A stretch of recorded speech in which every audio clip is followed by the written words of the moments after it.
In a speech to the UN on the 25th of September, David Cameron talked about the dangers of non-violent extremists, and I was curious about who he means.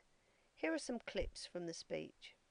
As evidence emerges about the backgrounds of those convicted of terrorist offences, it is clear that many of them were initially influenced by preachers who claim not to encourage violence, but whose worldview can be used as a justification for it.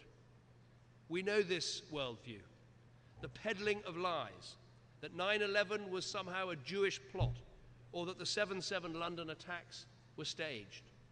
We must be clear, to defeat the ideology of extremism, we need to deal with all forms of extremism, not just violent extremism. So it seems that Cameron thinks that some people who don't share his worldview are dangerous extremists, even though they don't advocate violence. Of course, some will argue that this is not compatible with free speech and intellectual inquiry. But I ask you, would we sit back and allow right-wing extremists, Nazis or Ku Klux Klansmen to recruit on our university campuses? No. So we shouldn't stand by and just allow any form of non-violent extremism.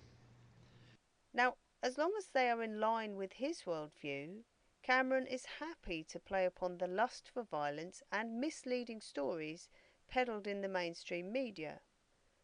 We already have laws against inciting violence and inciting terrorism. We don't need to criminalise people just for suggesting things are not always as they first appear.